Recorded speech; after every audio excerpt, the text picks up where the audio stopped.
Last week alone, Moneyball gave away $150,000 in cash prizes. To support the locker room, go to moneyball.com.au and sign up for free today. What is up, ladies and gentlemen? I'm here with Jolie Thompson from the St. George Dragons. How you going, bro? Good, bro. It's good to be back. Yeah, we got you back again. We had Corey Norman back last week as well. It was really enjoyable. So how you been, man? I mean, the Dragons, you've won 2 in a row now, and only 4 weeks ago, it was, all hands on deck apparently. Yeah. And now you're back. How you been? No, I've been good. We've had a tough away trips. But we're back now. A win on the weekend on Monday. Was it was good for us. It was good to see where we're at.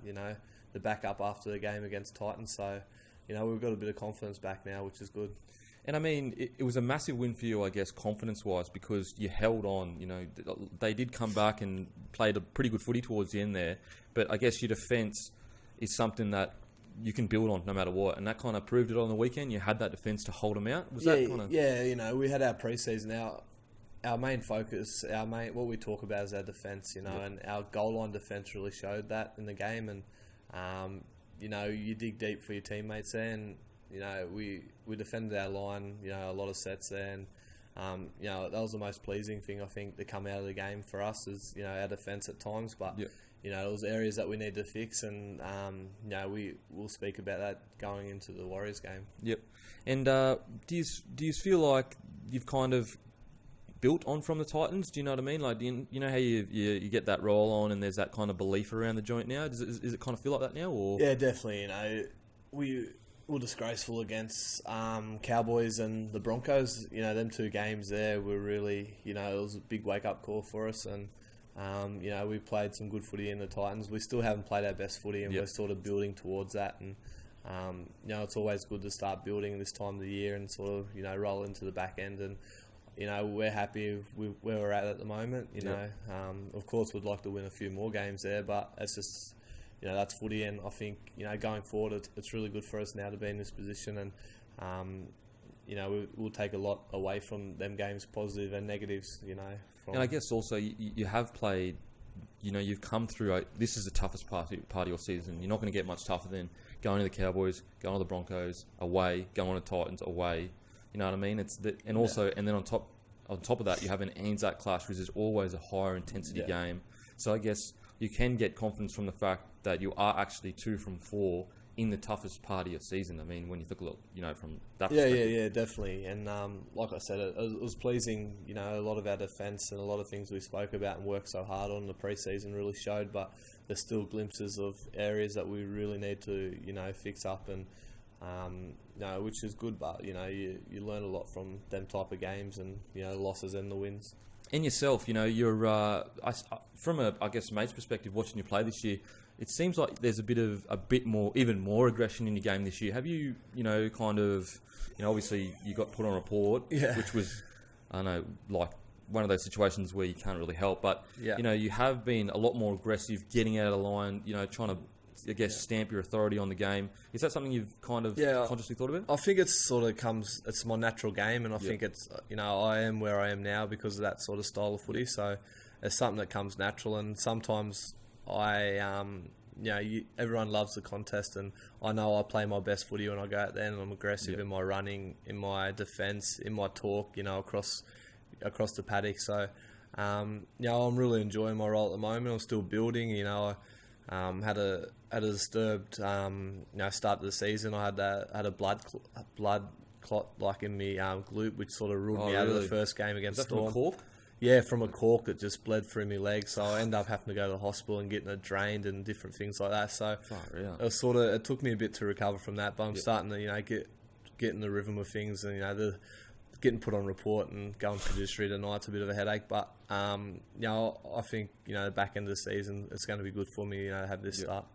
And I guess also sometimes, even though you don't want it to, sometimes when you have that little break at the start of the season, not break, you're still training your ass off, but playing consecutive games at a high intensity right from the beginning, you can fatigue towards the end, especially an aggressive player like yourself.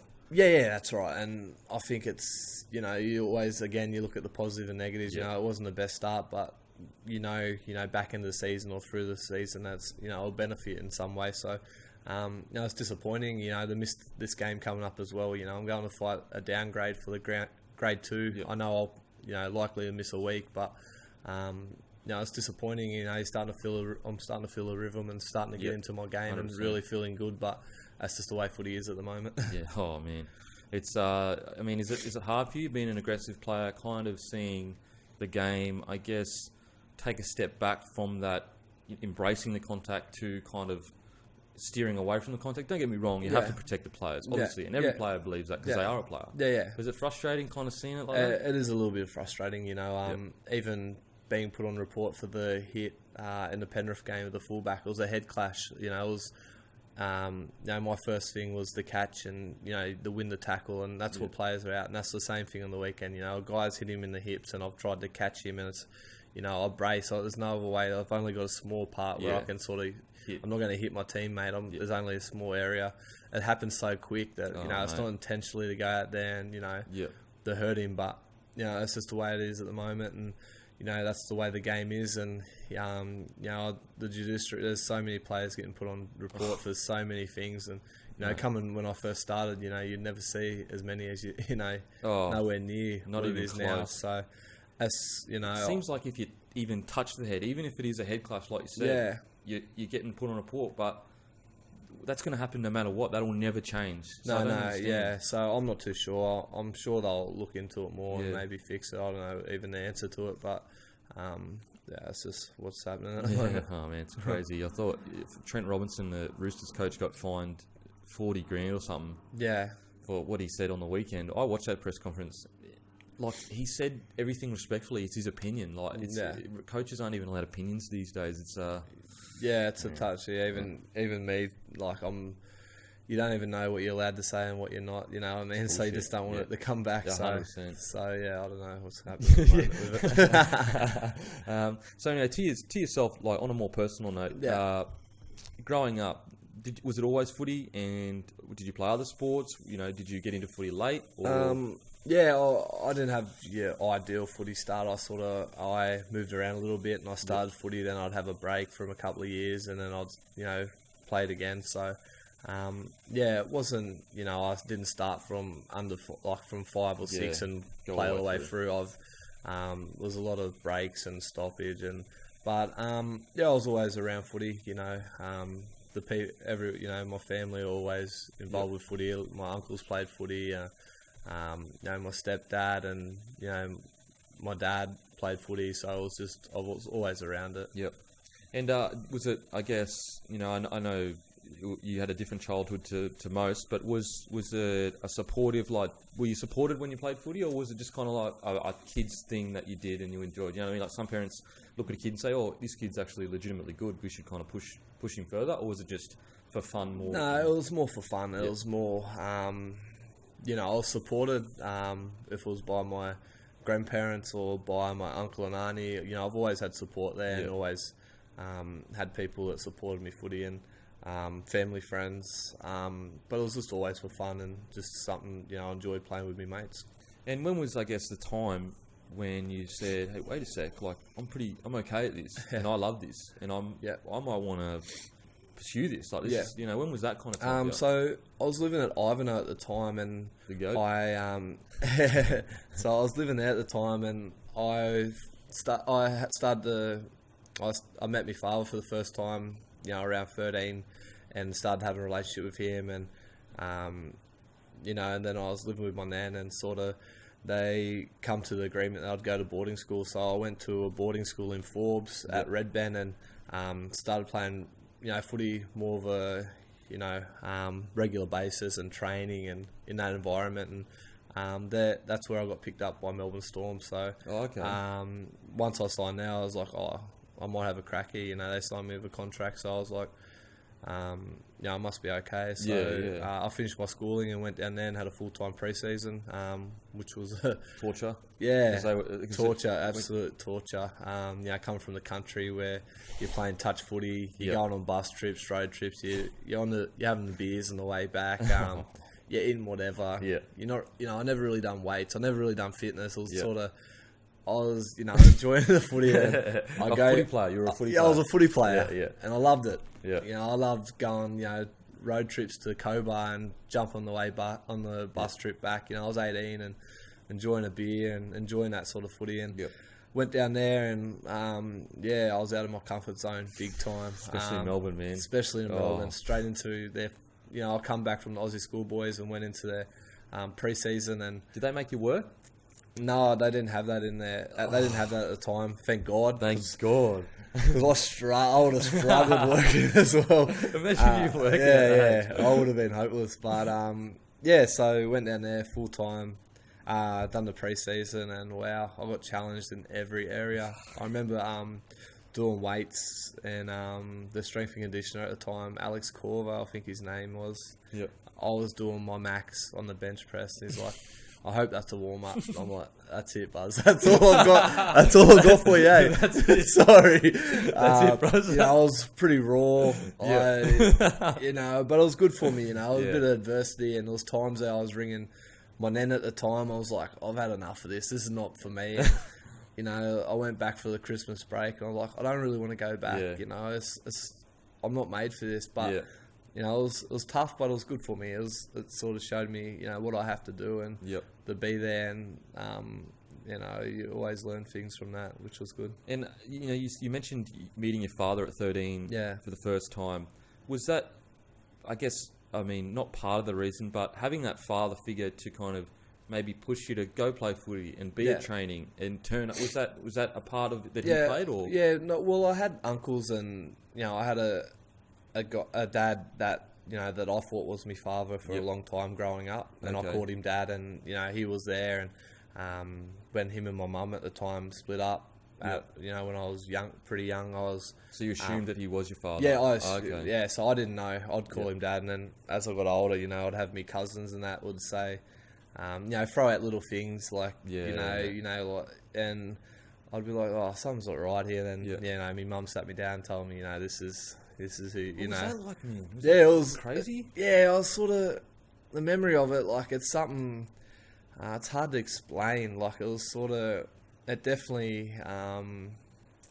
Rock your world. It rocked me. It rocked me because a guy that you think that your dad is, and then you've been told it's someone else, and and it sort of made sense later on in life, and the story of it, how it all happened, was sort of.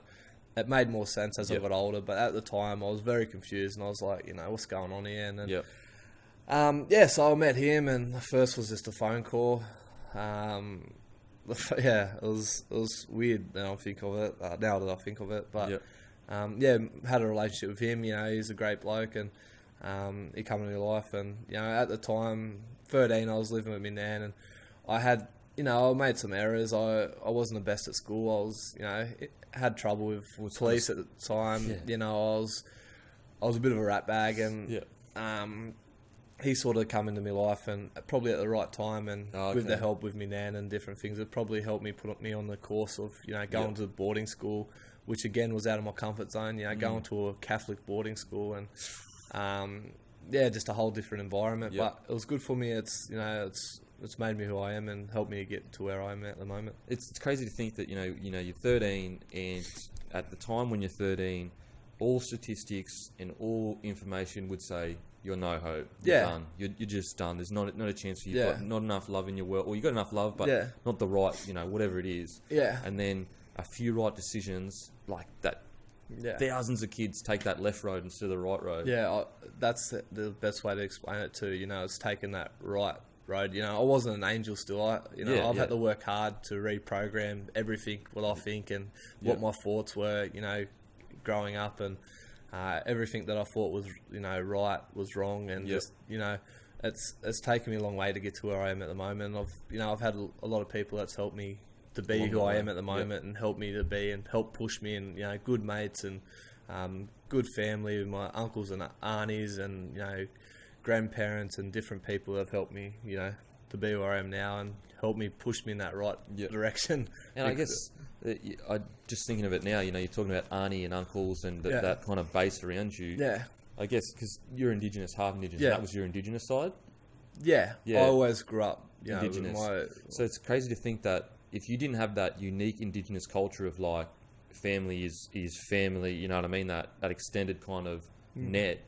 you would have just pretty much fell straight through it. You know what I mean? So it's kind of that Indigenous culture that did push you to, keep you above that kind of level. Like I said, there's so many people that have helped me along the way, and helped me to get to where I am now, and I'm so grateful for that. And when I think about it, like at times like this, it's emotional to think about the people that have helped me, and it's sadly relationships have broke down between me and some of my family because I've had to put myself first and put my family first. And which is sad because I didn't want my kids to have any experience or feel or go through anything that I've been through at a young age. So I've had to protect them in certain ways, and which is what you have to do when you're a father and you have them responsibilities. You put them first. Yeah, definitely. And I guess you're also lucky that you become self-aware. 20 years ago,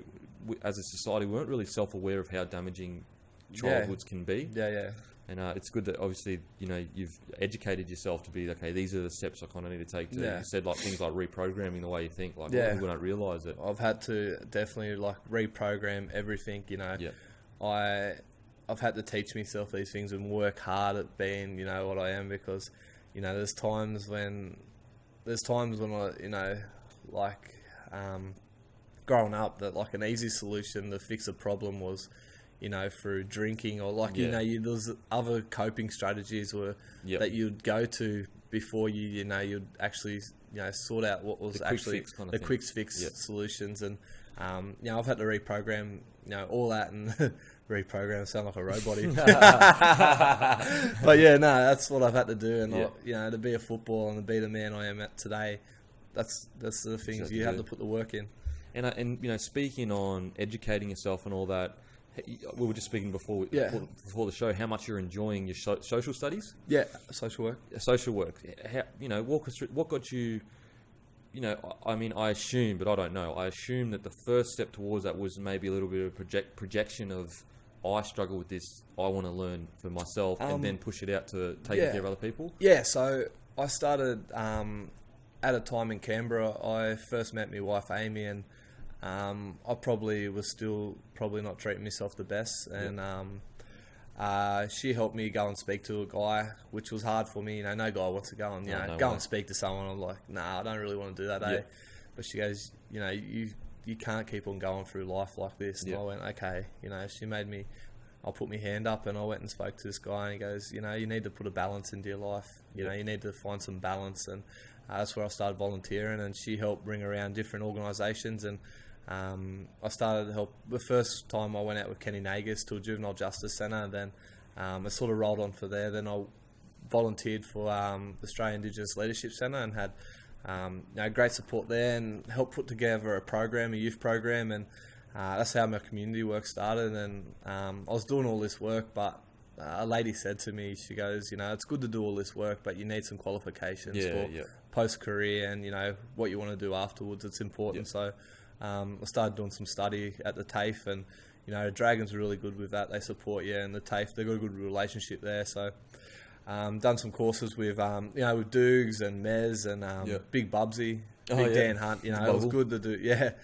It was really good for us. It was we helped each other, and because I guess you can all relate. We all in different ways, and we have our we can add our certain life experiences to what we were doing, and which was good. You can always reflect and use that, which was good when anytime you're studying. So we had some good teachers there, and Sue and Anne, which really helped us, and done my diploma in community services, and they suggested to go to uni and have a crack at social work, which I have, and honestly, it's one of the best decisions. It's challenging. It's a whole different world, but it's good to do something besides footy and be in that footy bubble and go and learn about stuff I've never ever spoke about or ever thought about or ever looked into, and and have real conversations with different people, and it's been really good, and it's one of the best things I've done. I guess also for yourself on a personal level, you see you've lived it, you've lived the struggle of families that falling apart and all that kind of stuff, but then you also get the education of how it genuinely affects you. You know what I mean? You've got the lived experience, but also the education, it kind of comes together where a lot of things will kick in your mind and be like, that's why I did this. This is why I did this. Yeah, and that's exactly right. And the more I study and the more I learn about this stuff, I reflect back on my own childhood and what I've experienced and different emotions that I've felt and different barriers and different things affect. It's all learning, and it's been good for myself as well, for my own development. Just stuff I can reflect back on. But I know once I finish footy, I have a direction where I want to go out, and I know everything that I've learnt through my own experiences, through my own life, and what I've learnt through study, I can help change kids and make them make that decision like I have, and go down make the right choice, and it's all love and care and making sure it's a passion I've got, and many other players do too, and it's something that I'm looking forward to post-footy to really get stuck into and make. Do you have any programs now that you're working on? No, not at the moment. I've put all of my time actually into uni at the moment because it was too hard. When you've got a family, footy, I sort of had to, sacrifice the community work that I was doing. But, hopefully once I get in the swing of things of uni and, I'll get back and do some work in the community and, might change up where I'll, maybe do some more mentoring with the youth or juvenile justice or work with the I'm not too sure, but at the moment I'm putting my focus into the education. Cause especially a uni degree. It's not a TAFE degree anymore. It's a uni degree like that. Mate, it's up and up. At the moment I'm writing a report, which is like, you don't realise how many words is in 1,000 or 1,500. Oh, yeah, 100%. When you're writing the sentence, you're like, keep on checking the word count. 10. Where am I at here? Shit, it's only 10. I got 900 words to go here. But, I've had to teach myself. I didn't have an education from kindergarten going like through year 12, perfect education. I was moving all over the place. So I wasn't really interested. I wasn't sat down, do homework, I wasn't... all these different stuff, and even my own, once I signed the contract, even with Storm, I was like, education, I'm going to be a footballer, which is good luck, it's myself as well, so I've had to really teach myself and, all these different writing skills and do everything. It's crazy, but it's good. It's all good. I mean, it's crazy to see, when you look at yourself, how many kids miss out on that. You miss out on things that a lot of kids take for granted, like myself. Like, I take this education, like, that's just the way life is, but it's not really the way life is. It's not the way it is, and that's what, it's just the way it is for a lot of kids. A lot of these kids don't have these, perfect education and perfect kind of everything. So it's guys like myself and other guys out in the community. It's where we can help and make a difference. So with football, was it kind of your anchor? To keep you. Let's say you're on some train tracks and the train tracks are going in the right direction. Was it kind of the weight that just kept pulling you back to stay on that track and not falling off it, or? Yeah, definitely. Coming from different environments, footy has always been somewhere where I felt, safe. Always felt, I had my mates. I've had support from my coaches. Everyone in footy environment, they care, and like sports is a great place where people can escape where they're at and go and enjoy and be around their friends and have that support. So it's always been good for me. I've always had my mates there, and I've always loved it and enjoyed it. Which is, I guess, it's the second. You can treat it like a second family. It is a second family, especially like with yourself going to Storm. I mean, I assume the only thing that did keep you turning up each day was the boys. Of getting course. to hang out with them. You go. We're lucky. We go to work and we're around our mates, and you work hard and you get through tough sessions, but your mates beside you, and that's a good thing. It teaches you a lot of adversity. Footy teaches you so many life skills, which I'm grateful for. Definitely.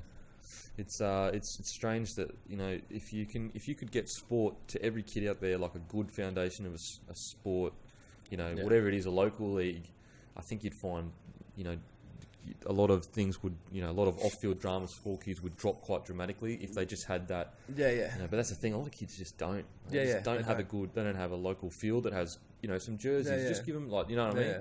And it's a foundation, like rugby league. I'm lucky to be a part of such a great organisation. The work that they do in the community and different programs they have out there, all across, the country, New South Wales, it's unreal. And the effect that rugby league has out in these communities, and It's massive. it's massive. Yep. It's, if it's the mental health stuff, if it's eating healthy, if it's all these different programs and initiatives, like it's awesome to be a part of and do work with, and it's great what it does.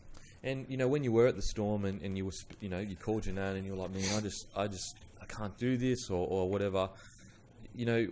What do you think was the turning point for you where you were like, you know what, like this is worth it. This footy career is worth this pain, this suffering kind of thing. Yeah. There was a lot of doubt as you have coming through. You doubt everything that you're doing, and you're not up to a standard where you should be, as a player.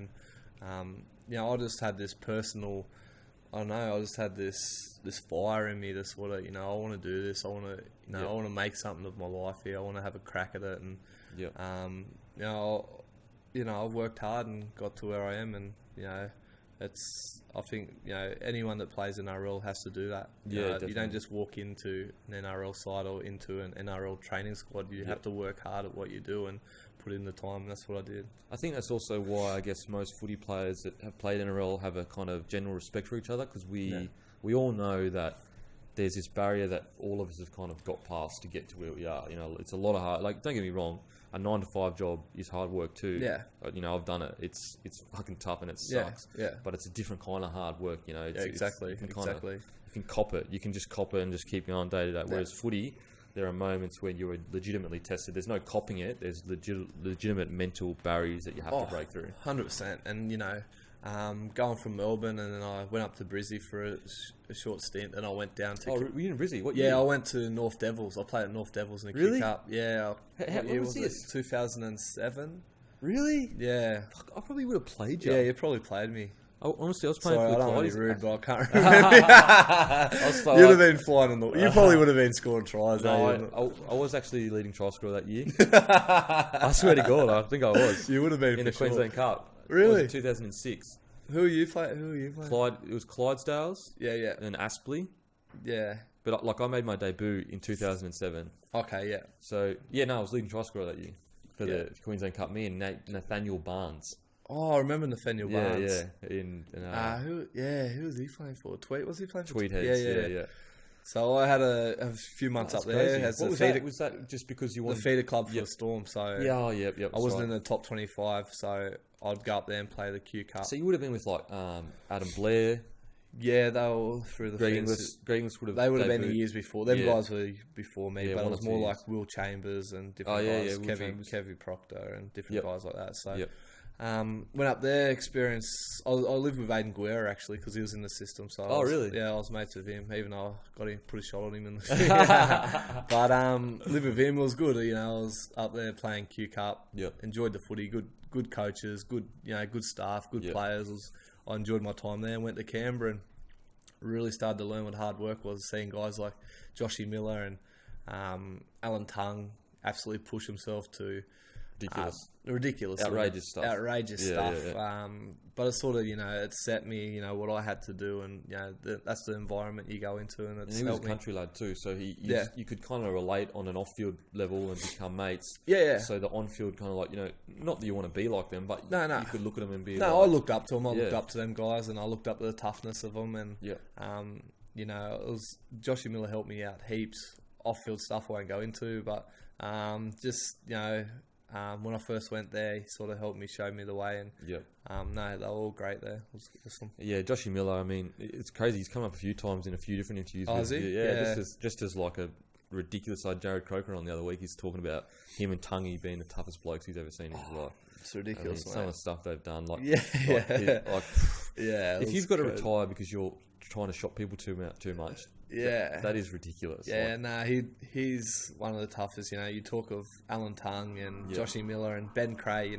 Guys like that. They're the ultimate professionals and just so tough. And you admire them and you look up to guys like that. And definitely, I love it. And I guess it's like semi-ironic because Joshy Miller is a guy that you can relate to because he's a country lad and you just have a lot of similarities and he kind of guided you through to where you are today in specific areas when you were in Canberra Raiders.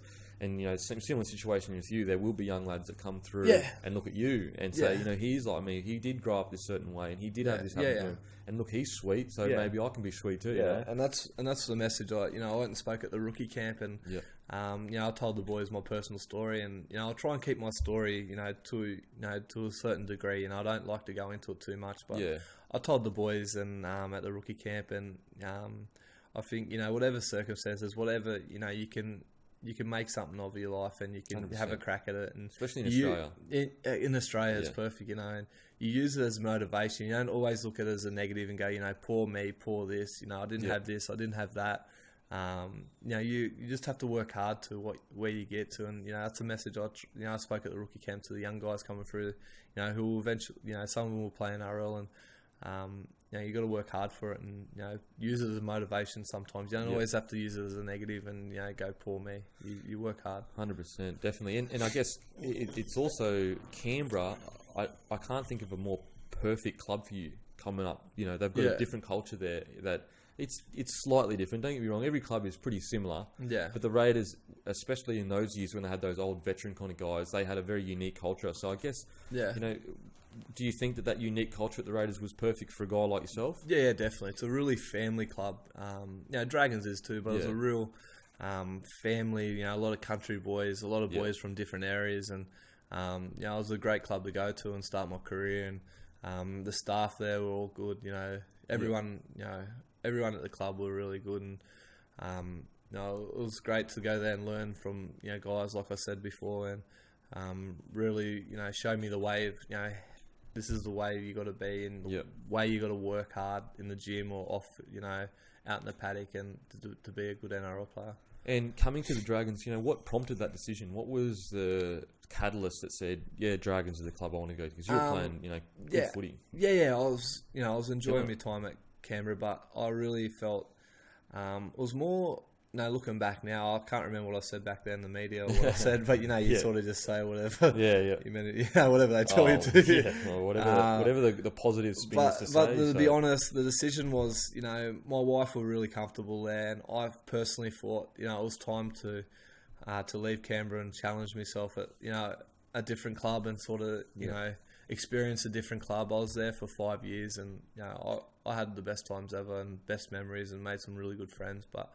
it was time for me to challenge myself in footy, and I had a lot of off-field, you know, like I said, breakdown relationships with different family members, and it was really impacting me mentally, and like it was really a negative effect on me, and I was always dealing with different issues in Canberra where I couldn't really focus on my footy, and you can't get away from it either because it was in Canberra, so I had to make that decision too, you know, to protect myself and my family. You know, I didn't want to keep on dealing with things that were, you know, on a personal level that I won't go into, but it was, you know, it was some serious issues that were, you know, it was affecting me well-being and different things like that. So I need to get out of it, get away from Canberra and start a life in here, Wollongong. And I guess, you know, Gong, it was tough for you in the start. I remember you struggled, you know. You missed Canberra, your partner missed Canberra. Yeah. You know, what was that like? And then eventually, I think it was about a year in, you finally were like, you know what? Well, like I said, my wife didn't want to leave. Like, my family didn't want to leave. They're like, you know, this is the best place for us. You know, they've got all their family and friends there, and my missus had a really good job, and, you know, I'll come here, and it was challenging for us to be away with a newborn as well. Like it was just so many things happening, and you know, it was an opportunity that arose to head back to Canberra, and you know, I was getting, you know, women are like, you know, I was having my missus going, you know, it's tough. It's tough. She wanted to go back, and especially when she got I guess an idea that she could go. There was a chance she could. And you know, my footy, I probably wasn't enjoying my footy as much because I had so much happening, and you know, but Mary come in, you know, Pricey was really good, and Mary come in, he goes, you know, I want you to finish off the year here under me, you know, stay in. I sort of, you know, went, you know, it's an easy option to go back and, you know, go back to the comfort zone where I was, and you know, I was liking the direction that, you know, Canberra were going in. You know, they got great people there. You know, Donnie Fernell was there, Ricky Stewart was there, and you know, it was it was a good option to go back there as well. But I thought, I'm going to put my hand up here and work hard and, get back into. I guess it's also a personal challenge for you as well to commit to something. Exactly. It's crazy. You think it's talking about like reprogramming yourself. Yeah. Old you would have said, "I'm out of here. I'm gone skis." Yeah, and that's what I said to my wife. He said, I don't want to show our kids, it's an easy option to take this easy option and go back to, I'm going to work hard and make this work for us. And we couldn't be happier. And this is my third season here now, and I've loved it. It's a roller coaster like at any club, but. You ride that roller coaster. You enjoy the highs, and you ride out the lows, and you have your mates and your family to get you through them. And I couldn't be happier. So with footy, what is a career memory where it was the pinnacle, where you look back and you think that was the day? Like for example, for me, it was my try against the Eels. Okay. That was the pinnacle for me. Or it was my debut or whatever. What's it been for you? My debut was always a special moment for me, but I don't have any. I just think of the good times I've had with my friends and the mates that I've made through rugby league and what it's done for me on a personal level. It's helped me be the man I am now, and it's going to help me post footy as well. It's going to, it's teaching me all these life skills that it's very unique to be a footballer and definitely learn all these things. I've travelled over to England. I've been to New Zealand. I've been to America with the NRL. I've done so much and. It's gave me so much. Yeah, definitely. And I guess also, we go back to your childhood. Kids like you would never dream to have the opportunities you have now. The platform you are on now and the opportunities you have are endless, pretty much. Endless. Yeah, and looking back, living out of Ivanhoe, just riding me dirt bike, motorbike, chasing roos and chasing goats, doing things that just a country boy out there enjoying. It's a remote little town, and I'm proud of where I've come from and.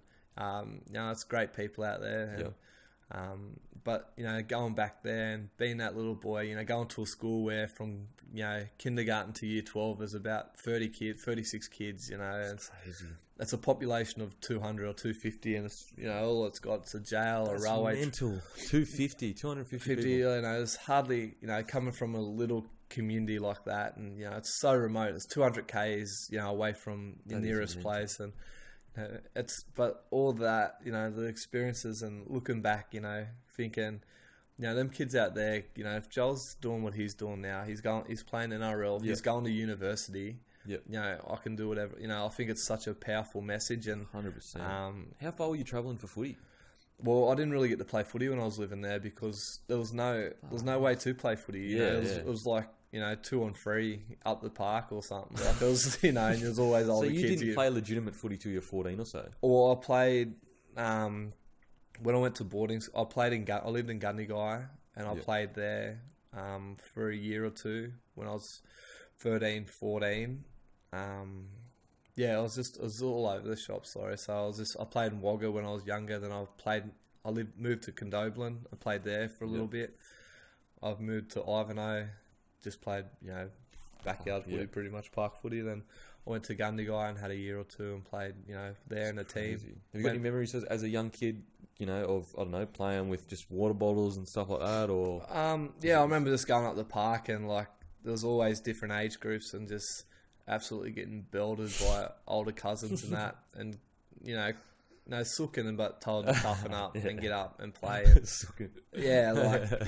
you like sooking and fighting and that. It's just it's So 250 people, most of those would have been just it would have literally been 10 families. Yeah, well, that's what I was saying. It was just a lot of my cousins and that. It was things that we used to do. Because we used to be out of boredom, so you'd always be up to no good, or I'd be always riding my motorbike. But I remember our older cousins once used to get me and my other cousin used to go to this abandoned house and just do things that make us have fights, have fist fights in this abandoned house and just that's the things that we used to do for entertainment. Even so what, your older cousins would say, all right, meet down here. Yeah, we'd go to this old house that was eventually going to get knocked down, but we'd go in there and we'd just have fights, and that's what you'd do. And how many people were there? Oh, just our cousins and me. How'd you go? Were you up there? I can't remember. Did they keep it like a league? Yeah, no, it was just go in there and do your best sort of thing. And then other things we used to do is old water tanks. You know, you'd knock out the sides and you'd roll around in the bush, like running these water tanks and like. Yeah, this is what we used to do as kids. And, that's crazy, man. Mate, there wasn't much to do. Like, there was nothing else to do. And you wouldn't have like internet out there, nothing. There was no internet. There was nothing. We had our dirt bikes. We just cruised around and chased roos for dog meat. And we used to like, or eat or just go out and... do you go back there often at all? Have you been it's hard to be back. It's hard to go back with footy and everything that I've had. But I'd love to go back there soon. And actually, I have no Roosters. Are having a reunion. This year coming up. But if I'm not playing footy, I'll definitely head out there. But man, imagine when you first go back there, the smells that'll you know, like. I love it, mate. You feel so home. Like there's no phone service. It's just all the memories of being a kid out there and being on the dirt bike. Going in there and having different punch like all these things is it's helped me to be who I am. And that's when I was saying when I first met me real dad, he had a farm out there at the time. So going out there like mustering goats and these different things that like I tell the boys now and they laugh about it. Like it's I know like a city lad. And that's the thing. Like I've come from this. I've loved my upbringing. It's taught me everything, and it's made me who I am. I wouldn't change it for anything. It's given me a passion to do what I do, and it's helped me be who I am. But going out there doing all these different. Even my wife now laughs about it when I say I'm a country boy. Crazy, man. It doesn't seem like it. Going out there, and I had a relationship with him, like doing different farm work, and that's what's looking back, it's crazy what I've done. And do you ever see yourself? I guess do you have a pull to go out and live on a farm eventually, like when you retire, or not really? I'm not too sure. I'm not sure where footy or what work I'll be doing, where it'll take me, but I've got different plans where it would be good to have live on a little bit of a block of land, but close to a town. But you never know. That's what you never know where it'll take me or what opportunities arise and what I'm going to do. And what's the craziest, toughest thing? I ask most of the boys this now because it seems to get hectic stories. Toughest thing you've ever seen on a footy field? Toughest thing. We've had Fensom played with a lacerated kidney. I think I might have been at Canberra at that time, mate. Yeah, was it Croker that told me? Yeah, Croker told me, and it was was I? I'm not too sure. I know Fenno, he's pretty tough. It's pretty tough. He's fucking tough as fuck. I wish I had a good memory, because I can't remember everything. But I know Joshy Miller, like it was week in, week out. People would be going, questioning, like, what's he doing? Like, is he playing with this? Is he playing with that? Mate. And that's sort of the culture that he helped create. That toughness. You play with whatever, and you get out there and you compete 100%, no matter what. No excuses. And he sort of built that. And him and Tungy and guys like that. And guys like, these tough guys that are coming through, this old school, which you love. It's different these days to the younger fellas. But but the toughest thing, I can't really remember. I know Glenn Buttress played once with his bone was sort of coming out a bit, I think, when he dislocated a finger. His bone was coming out of his skin. Yeah, I'm pretty sure... I might have to look that up. Surely not. Far out. I think he dislocated his finger like really, really bad where the bone was sticking out. I think he played a bit with that. I can't really remember, to be honest. Oh man, I know Benny Cray's friggin' playing with essentially no knees at the moment. Yeah, Benny Cray's he's unbelievable how tough he is, and I love it. He doesn't complain. You never hear him talk about it. Never hear Benny Cray complain about anything. He just gets on with the job and trains and works hard. And I love it about him. He's such a, he's so good, and he sets that culture. He makes that culture of the club. He's so. I just love how he's so respectful and like he's just so nice. Well, I've been very lucky to have guys like that have sort of help. You see guys like Benny Cray and Joshy Miller and Alan Tung and Terry Kent. They're all gentlemen of the game. They're all guys that are. There's no arrogance. There's no it's just they're genuine good guys that love helping other guys and love working hard and doing their best they can. And they're great examples of rugby league, and it's great for the game. And that's the thing with like a guy like Benny Cray. I wish people could see all the stuff he does do. I wish because he's a great clubman, and you never hear about it. You never hear about it. He works so hard. He trains so hard. He's my gym buddy. He helped me. He's unreal, mate. Legend. I love me time with him. Absolute legend. And a few questions. favorite rapper of all time. I think I asked you this last time, but Favorite rapper, I probably would have made something up because I don't really have one. So Really? I'll just go. You like country music, eh? Oh, I like everything, mate. Whatever's okay. going. Whatever's in the top 30, I'm straight onto it. But I don't know, man. Whatever. Eminem. Yes, he's good. Eminem. That's what I'm talking about. 8 Miles. Bro, how good was that movie? Yeah, it's great. Man, some of those areas in America, holy shit, Yeah. it's so hard living in them. Because not only have you got poverty, you've got gangs. Yeah, 100%. Whereas, like, most of Australia is not like that. You're either It's just poverty. Or, it's poverty. Issues come from that, and maybe gangs that they think they're gangsters. They think they're gangsters, Yeah. but it's a different world. Oh, when mate, over 100%. And favourite movie of all time? I love Chopper. I probably I love Chopper. I just love it. It's real Aussie, and it's a real That's a classic. It's man. a classic movie, and all these one-liners that come out of it. You can watch that a million times. And I still love it, man. You just actually makes me want to go and watch it now. And I guess any memories growing up footy-wise that you kind of remember? I was going to say, when I first my real dad, he was the captain coach. This is one of my favorite memories. Coming through, I've got a few favorite memories actually. One of them was, he was the captain coach at Ivanhoe at the time, and going away on bus trips and just being the water boy and helping out. It sort of helped build that relationship with him as well. But the bus trips back with like country, like music going, and everyone's on the beers, and it's such a fun and enjoyable. It was big road trips. Like you'd head to Hillston, which was 2 hours away, or Hay, which was 2 hours, or 3 hours trips, to different places. So, I enjoyed that. It was a great memory, and also living in Gundagai with my grandparents and heading away to through Group 9, with them, and they absolutely work. They're the best people ever, I love living with them, and they've helped me, to be where I am. They've been my biggest supporters, and gone away to different country towns with them, and they've all been great memories, and rugby league gave me so many good memories that I look back on and I treasure. It's been 100%. Awesome. When you made your debut and you called them, what was that? What was the conversation like? Yeah, no, it was, again, I've got the worst memory. I can't remember. My memory, it was good. It would have been good. It would have been good. Do you remember how you got called up? Was it like I can't even remember. I'm sorry, mate. Honestly, there's some weird things I remember from my childhood, and like different stuff. Like the stuff that our cousins used to make us do, which was good. But do you still speak to some of your cousins or anything like that? Remember the time when you made us fight all the time? You remember?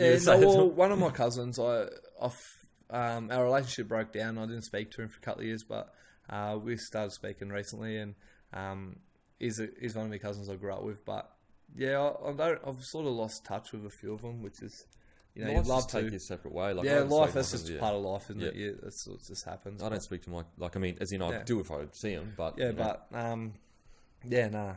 was good. That's crazy. I think that's so funny, the fact that old broken down house. They just told you.